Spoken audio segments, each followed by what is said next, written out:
Bismillahirrahmanirrahim. Assalamualaikum warahmatullahi wabarakatuh. Alhamdulillahi wa kafa wassalatu wassalamu ala nabiyil mujtaba wa ala alihi wa ashabihi ahli sidqi wal wafa amma ba'd.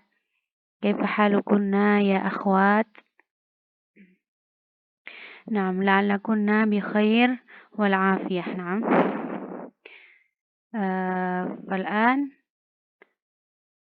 الأستاذة فرويزة معصوم معكم إن شاء الله. سأدرس هنا مادة الحديث. نعم. ولكن أحببت قبل أن ندخل إلى الدرس نحن نتعرف أولا مع هذا الكتاب، يعني كتاب تيسير العلام شرح عمدة الأحكام.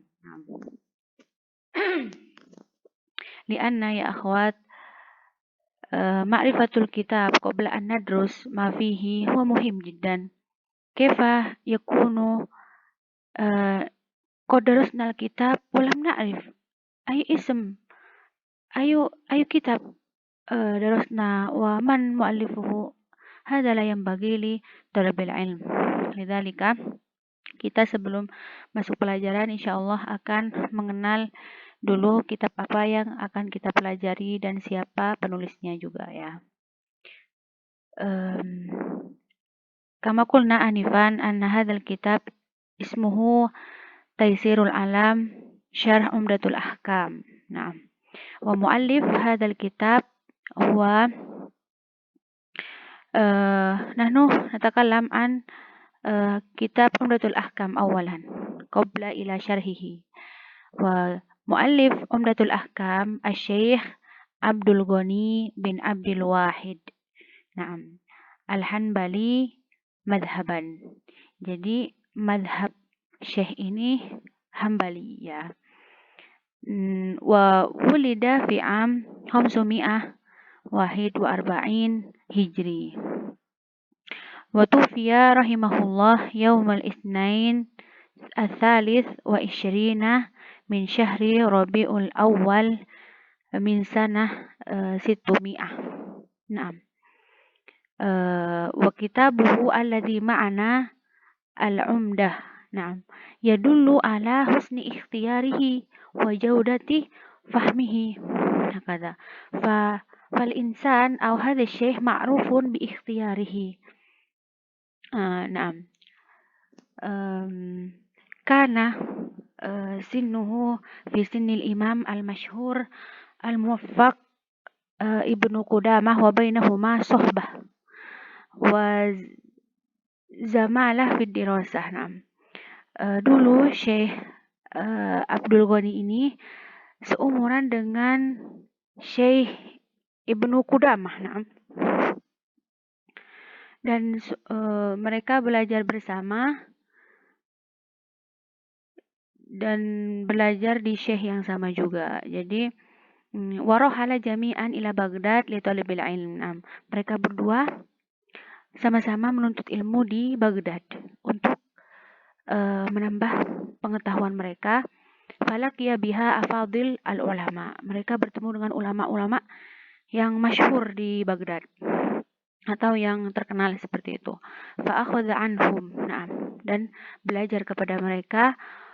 Wa min masyayikhima fi Baghdad, dan nama-nama ulama mereka Masya Allah orang-orang yang memang terkenal akan ilmunya seperti Asy-Syaikh Abdul Qadir Al-Jailani wa Abdul Mani wa ghairu dzalika minal ulama al-afadil.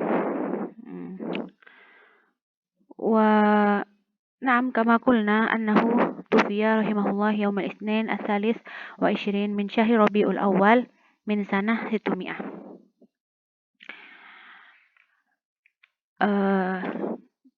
Kita ringkas saja ya pengetahuan tentang kitab Umdatul Ahkam, karena yang kita pelajari adalah syarahnya atau ringkasan dari Umdatul Ahkam itu sendiri. dan penjelasan-penjelasan yang lain.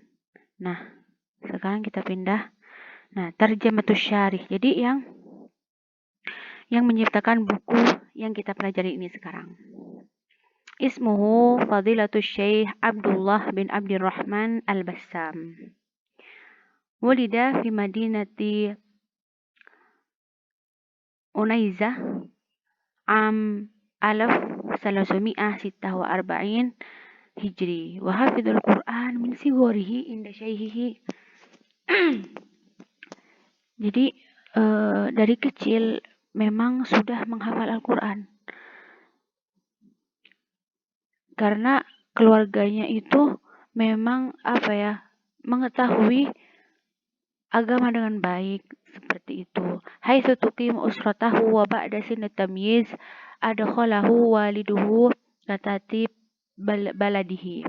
Ya, dari mulai kecil Syekh Abdullah bin Abdurrahman Al-Bassam ini sudah dimasukkan ke madrasah oleh orang tuanya dan menghafal Al-Quran di sana, dan syekhnya itu bernama Abdullah bin Muhammad Al-Qur'awi rahimahullah ta'ala. Nah, itu di muqaddimah kitab ada. Dan juga setelah menghafal Al-Quran, dia langsung belajar kepada Syekh Solih Mabadi ilmu fiqh, ya, belajar ilmu fiqh dan juga ilmu nahwi. Masya Allah. Jadi mulai dari kecil beliau sudah belajar kitab-kitab para ulama seperti itu. Dan selain menghafal Al-Quran, huwa kadzalika yahfaz Bulughul Maram, terus Alfiyah bin Malik fi nahwi. Masya Allah alaih. Fa'akmala dirasatahu mislu tafsir wa usul al-hadis, at-tauhid. Nah, jadi sudah menghabiskan waktunya memang untuk menuntut ilmu seperti itu. Jadi tidak heran jika beliau bisa menulis kitab Taisirul Alam ini. Dan juga masih tentang beliau ya.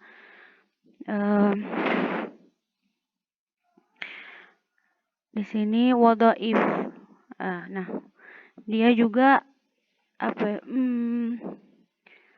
memiliki jabatan-jabatan seperti Rais Mahkamah At-Tamyiz Limantiqah Al-Gharbiyah, terus Udhun Majlis Hay'ah Kibarul Ulama, terus Mudarris fi Masjidil Haram. Jadi Masya Allah beliau juga termasuk guru-guru atau syekh, para masyayikh yang mengajar di Masjid Al-Haram. Masya Allah.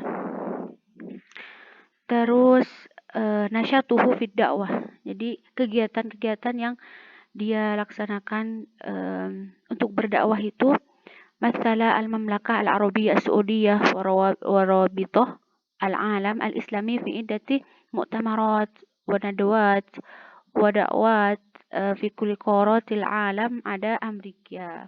Nah. Terus kita lanjut ke mu'allafatihi, yaitu buku-buku yang beliau tulis seperti itu, yang beliau karang, yang seperti kita pelajari sekarang ini, yaitu kitab Taisirul Alam Syarh Umdatul Ahkam juga, terus Tawdihul Ahkam min Bulughil Maram, terus Syarh ala Kashf Asyubhat. Banyak mu'allafatihi di sini, bisa dibaca sendiri di muqaddimah kitab. Terus beliau wafat sebelum kita bahas tentang kematiannya. Nah, wa kana 'inda walidihi maktabah thayyibah istafada minha katsiran. Nah, jadi orang tuanya itu memiliki maktabah. Araftuna maktabah sahih, perpustakaan, dan benar-benar membaca semua buku-buku yang ada di sana seperti itu. Jadi Masya Allah kalau kita mencontoh perilaku beliau mulai dari kecil sudah menghafal Al-Quran dan belajar kepada ulama-ulama besar, terus juga suka membaca seperti itu. Masya Allah. Dan tufiya asy-syaikh fi duha yaumul khamis wa sulliya 'ala asy-syaikh fi Masjidil Haram di Makkah Al-Mukarramah ba'da sholatil Jum'ah. Masya Allah, beliau itu meninggal pada waktu duha hari Kamis ya, dan disolatkan di Masjid Haram di Makkah setelah sholat Jumat. Masya Allah, rahimahullah. Nah sekarang kita langsung masuk ke pelajaran. Kita akan belajar di bab pertamanya. Kalian akan memulai di judul Kitabul Janaiz. Nah, al-janaiz jam janaiz. Nah, janazah. Nah, ini janazah. Jadi janazah itu mufrad, jamaknya janaiz. Nah, ism yutlaqu 'alal mayyit. Jadi ini nama yang dikhususkan untuk mayit seperti itu. Terus, nah di sini sebelum kita bahas tentang bagaimana kita memperlakukan orang mati itu, kita dahului dengan hakul marid. Ini marid ya, bukan dal tapi do ya, lupa. Hakul marid ala ikhwanihi al-muslimin. Nah, hak orang sakit itu apa ya gitu. Jadi i'adatuhu wa idkhal as-surur alaihi. Menjenguknya dan membuat orang sakit itu senang seperti itu. Jadi kita bisa menjenguk atau memberikan hadiah atau memberikan doa kepada orang yang sakit itu. Dan di sini fihal futurah. Jadi kalau memang orang sakitnya sudah parah seperti itu, hampir koma, nah yang harus kita lakukan yang pertama, yudhkaru bit-taubah. Kita berusaha untuk membuat dia bertaubat seperti itu. Kita bantu, entah menasihati ataupun dengan cara-cara yang lain. Terus qada'ud duyun juga. Qada'ud duyun ini tahu ya, membayarkan hutang-hutangnya seperti itu. Terus al-wasiyah. Nah, al-wasiyah di sini diminta wasiatnya misalkan, tapi dengan cara yang lembut, bilutfin, dengan lembut, jangan dibentak-bentak misalkan seperti itu, karena orang yang sudah sakit seperti itu kan. Terus yang keempat, yakhruj minal madzalim. Terus yang kelima, yastaghfir anil ma'asi. Disuruh beristighfar untuk ya sama halnya dengan bertaubat. Disuruh beristighfar, mungkin pernah melakukan maksiat gitu. Terus yang terakhir itu yuhsin donnahu billahi ta'ala ya. Di sini kita nasihati orang yang sakit yang sudah parah itu untuk berhusnuzon kepada Allah gitu. Positive thinking seperti itu. Kan Allah itu Rohim seperti itu. Allah itu penyayang. Jadi kita diberikan sakit bukan karena untuk disiksa, tapi untuk dihapus segala dosa-dosa seperti itu. Terus yang selanjutnya itu, nah tadi kan orang sakit dan parah seperti itu kan. Ini sekarang hadrul maut. Nah kalau orang itu seakan-akan sudah mau meninggal seperti itu, tapi belum meninggal ya. Itu apa yang harus kita lakukan sebagai keluarga terdekat misalkan? Yang pertama, talqinul mayyit. Talqinul mayyit ini misalkan dibisikkan di kupingnya dengan Allah ataupun ingat Allah, astagfirullah, ataupun kalau memang benar-benar sudah kelihatan kalau dia itu mau meninggal, kita tuh langsung bisikan di kupingnya syahadah seperti itu, la ilaha illallah, karena kata Nabi kan siapa yang pada akhir hayatnya membaca la ilaha illallah maka akan masuk surga insyaallah. Dan ini sunnah ya. liman hadoroh, untuk yang ada di sekelilingnya itu sunnah bagi mereka untuk talqin mayit ini. Terus yang kedua, at-taujih ilal qiblah. Nah, menghadapkan orang sakit ini, apa yang mau meninggal ini ke kiblat seperti itu, sehingga ketika meninggal, masya Allah, seperti itu sudah mengatakan syahadah, terus ke kiblat juga arahnya. Terus fa'in mata, di sini kalau sudah meninggal, apa yang harus kita lakukan? Gomatot ainahu, menutupkan kedua matanya ya, seperti yang kita ketahui. Terus yang kedua, luyinat mafasiluhu. Luyinat di sini dilemaskan semua pergelangan tangan misalkan, terus di lengan, terus antara kaki dan paha itu dilemaskan seperti itu. Biar tidak kayak robot ya, maksudnya biar lemas gitu pada waktu dimandikan. Terus selanjutnya di sini, nah tagsilul mayit juga langsung sebelum itu ini asro'ah bitajhizihi.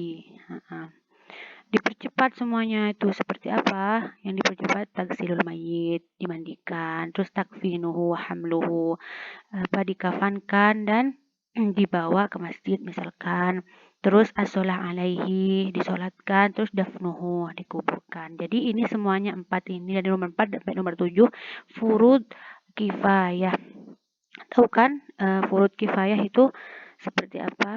Ya, itu idza qama biha man yakfi taskut anil baqin, kata. Jadi fardu kifayah itu wajib seperti itu. Tapi kalau memang sudah ada sebagian orang ya yang melakukan semua ini, maka yang lain itu diampuni dosa-dosanya. Tapi kalau memang nggak ada yang mengurus mayit ini, nah berdosa semua seperti itu. Terus di sini selanjutnya sifatus sholah alaih arba'ah takbirat. Sifat sholatnya itu gimana sih sholat jenazah? Kalian udah tahu nggak? Tahu lah pastinya ya. Arba'ah takbirat. Yang pertama Al-Fatihah. Jadi setelah takbir pertama itu langsung Al-Fatihah. Yang kedua as-sholah ala nabi, tahu kan ya? Terus yang ketiga ad-doa lil mayyit. Doa untuk mayit tuh gimana sih? Nah ini ya. Allahumma ghfir lahu warhamhu wa'afihi wa'fu anhu wa akrim nuzulahu wa wasi' madkhalahu wa ghsilhu bil ma'i wal thalji wal barad wa naqqihi minal khotoya kama yunqqa thawbul abyadu minad das wa abdilhu daran khairan min darihi wa ahlan khairan min ahlihi wa zawjan khairan min zawjihi wa adkhilhul jannah wa'idhu min adzabil qabri wa fitnatuhu wa min adzabin nar ya. Ini harus dihafal ya. Kalau misalkan nanti sudah balik kalian ke pondok, insya Allah kita langsung praktek sholat jenazah. Nah, yang terakhir itu saktah latifah tsumma salam. Jadi setelah takbir yang keempat, kita diam sejenak, sebentar, jangan panjang, terus salam. Seperti itu. Nah, alhamdulillah kita selesai